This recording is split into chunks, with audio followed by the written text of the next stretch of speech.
Okay, welcome to the very last day of our 5-day journey together.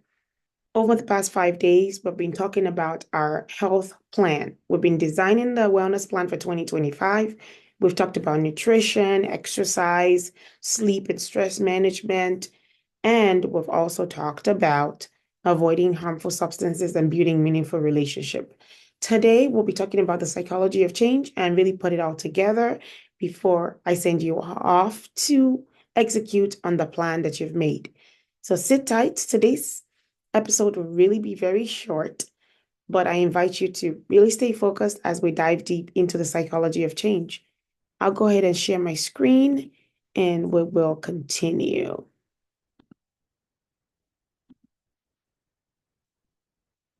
Okay, just a minute while I do that. Okay, I believe you all can see my screen. If there are any questions, I'm happy to take it at the end. But if you've been journeying with me, I thank you. If you haven't caught the replays of the other days, please go ahead and do so. And the workbook is available on our website, livingedified.com. Okay, so at the risk of not getting so nerdy, there is a famous psychologist who I will probably just leave the name out so you don't get overwhelmed, that actually walked us through the stages of change.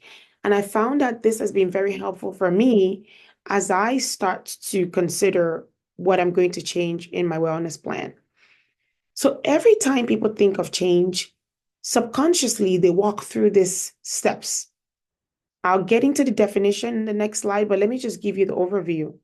They walk into pre-contemplation, which is start to think about it, and then they start contemplating the change. Pre-contemplation, they're not thinking about change. They may not even be aware of the change.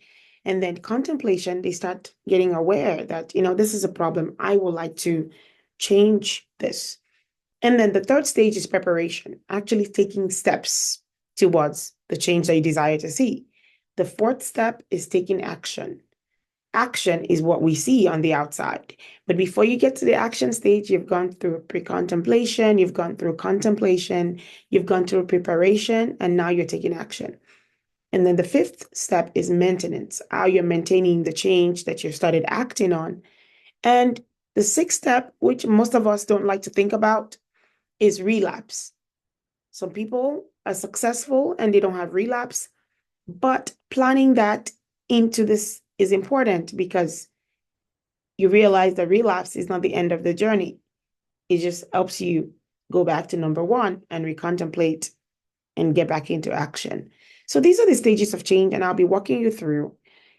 The goal is to identify where you are along the steps. Once you identify where you are, then we start to overcome some of the limiting thoughts, limiting beliefs around where you are so you can move along. The goal is to get you into action. Okay. So I've talked about some definitions, but I'll dive into it deeper. The first stage of change is pre-contemplation. If you're here, you may not be aware that there's a problem. Let's say your goal is to lose weight, but you've just not come to the awareness that this is a problem. You are in pre-contemplation. Sometimes you're even in denial that there's a problem. You're not aware of it. And usually people at this stage, if you force them into action, you'll not get any result. So if you happen to find yourself at pre-contemplation, not being aware of it, I hope over the past 5 days, I've been able to get you to some level of awareness of how important having a wellness plan is. The next stage is contemplation. Now you are finally aware that there's a problem. You've acknowledged the issue. You've acknowledged that maybe the weight is not serving you well. You would like to drop some pounds, but you're not ready to act. At this stage, a lot of times people are just paralyzed by the limiting beliefs of, I have no time. Where am I going to start from? Those thoughts just really start to become a barrier to you taking progress, but at least you're aware of it. If you are in contemplation, congratulations. At least you're no longer in denial. But now we need to get you overcome those limiting thoughts that are keeping you stuck here. But once you're able to get through contemplation, you get into preparation. This is where I'm hoping that you arrive at during this 5-day challenge. At least I've walked you through a plan looking at all the pillars of lifestyle medicine, and now also held your hand towards setting goals and learning how to address the issue. So I believe the first 3 stages we have been able to conquer. If not, go ahead and listen to the replay again and again until you're ready to make that change. But now that we're preparing, I'm glad. But if all that we did is stop our preparation, we will still not get results.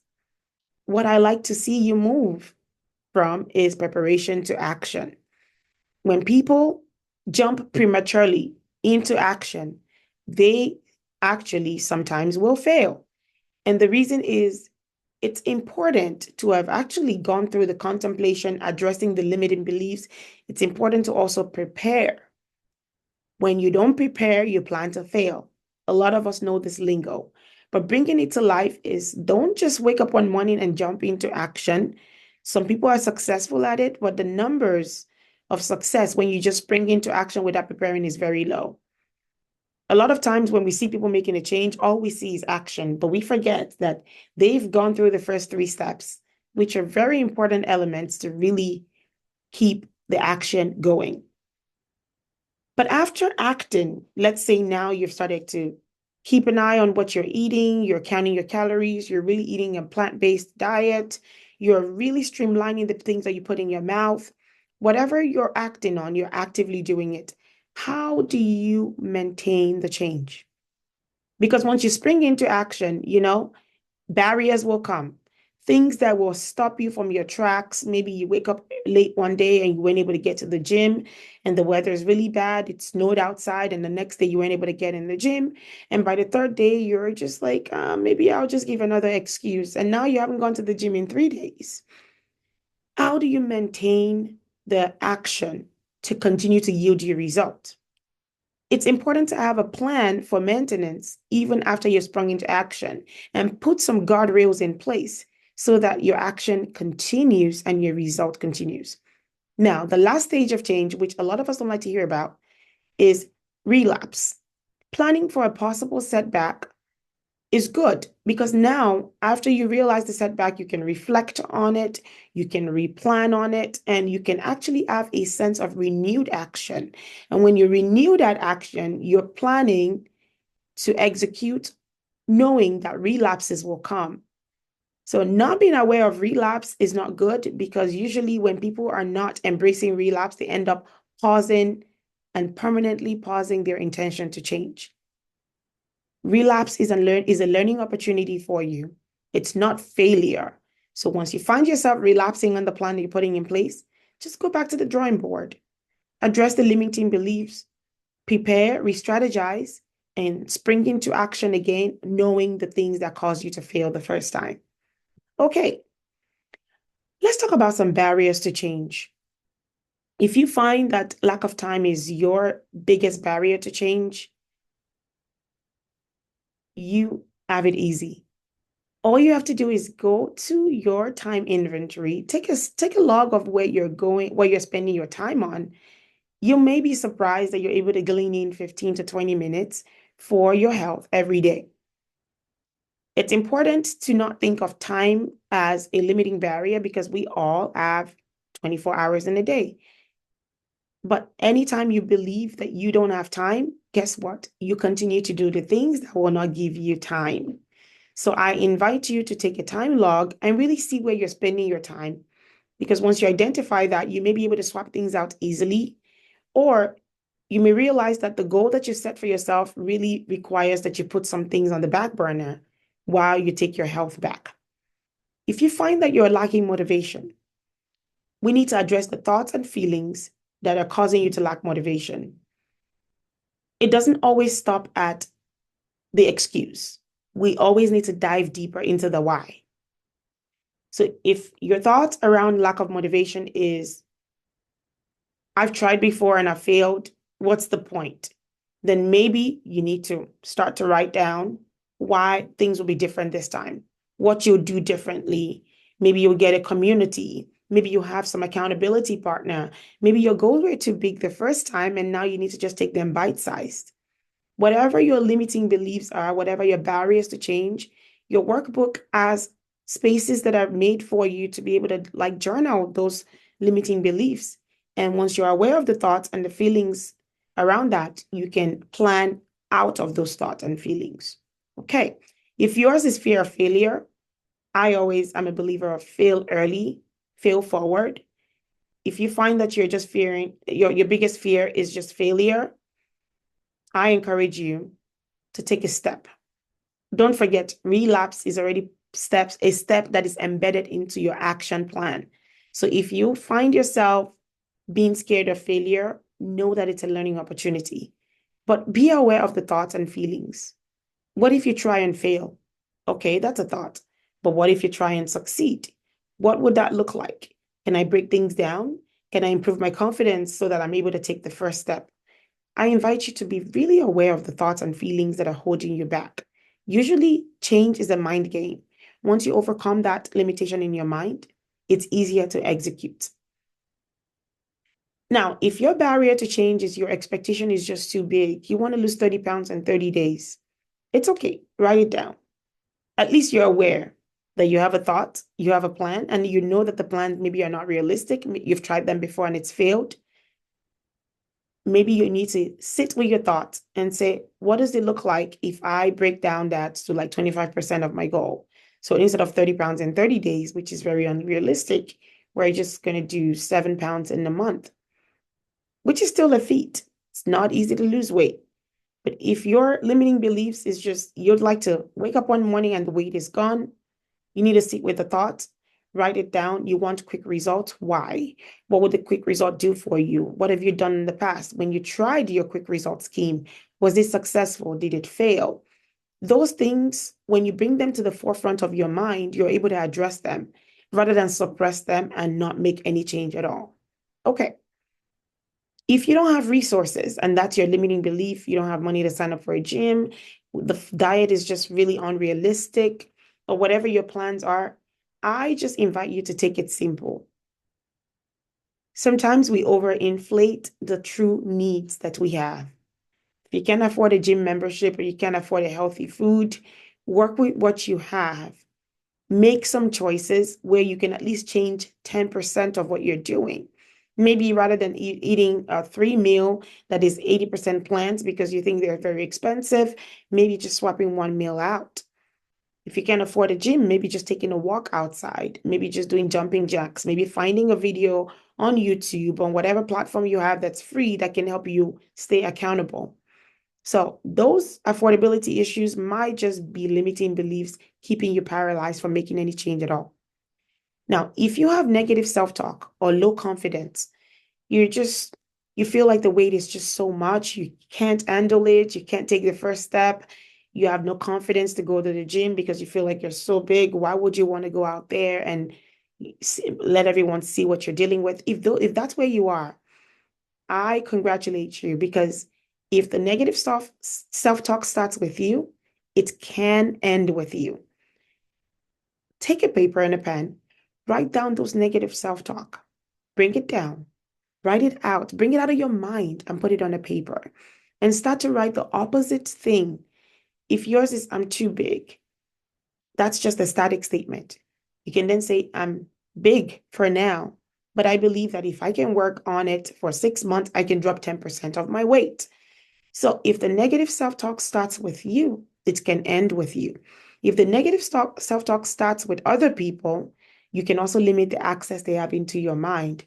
But we are intent on making 2025 the year that we get our health back, and we will not entertain the negative talks that leaves us stuck. Instead, we will go ahead and negate those talk and replace them with the positive ones that will get us building our confidence and making small wins. Small wins are better than no wins at all. So I took some time to really, really dive into some of these barriers to change. If you can identify with one or two or three, grab your workbook and really walk through the activities to help overcome these limiting beliefs and these barriers to change. Find which one is the biggest one for you and take action. What action can you take today to overcome those barriers?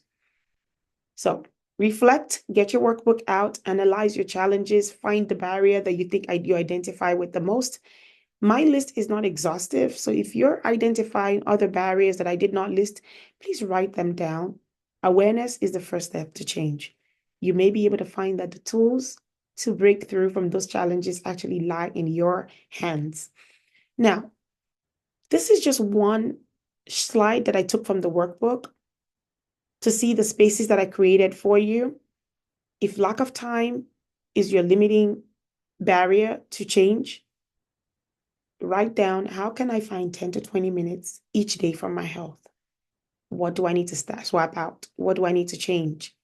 What activity do I need to disengage from so I can prioritize my health? Sometimes you need to swap things out. Sometimes you need to say no to other things so you can say yes to other things. So grab your workbook. Let's dive into it. Let's overcome the barriers that are stopping us from the change that we desire to see in our health. All right. I thank you for the past 5 days of working with me. If you're looking to put your plan into life, you don't want it to stay as a document. You want it to be a plan that you're able to follow through on for the year. I invite you to join me on our private community on Mighty Network. Go ahead and type livingedifiedtribe.mn.co. There we have a paid group where we will be taking monthly challenges, diving into some of the pillars of lifestyle medicine that we discussed. If you don't want to do it alone, having a community is definitely very helpful. Our workbook is on our website, livingedified.com. Please go ahead and grab it if you haven't done so. If you want to follow similar content, similar pillars to help you take your health back in 2025, I want you to please go ahead and subscribe to our podcast on Spotify or Apple Podcast. You will be able to get practical tips weekly to help you move from point A to point B. And your point B is a transformed health. Also, if you follow us on Instagram at Living Edified, you will get similar contents that will help you stay accountable on your journey to getting your health back. We do have a free Facebook community as well, Living Edified Tribe. Please go ahead and join the group. It's a public group. We will be posting similar contents to keep you accountable on your health journey. Okay, this is all I have for you. I have to say thank you. Getting your time over the past 5 days has been a blessing. It is my hope that you now have the tools that you need to take your health back. If you need additional time with me, if you want to email me, you can email me at contact@livingedified.com or on any of the social media handles I have put out there. I hope that you're able to invite your friends and family to join in this challenge so that they can start to craft their health journey. Remember, 80% of New Year resolutions will fail by February. We can beat the odds by planning, and we can even do better by having a community that supports us on our health journey. And that is what Living Edified is designed to do. Okay, I'm grateful for your time. I will see you on the next module of our challenge. Thank you so much.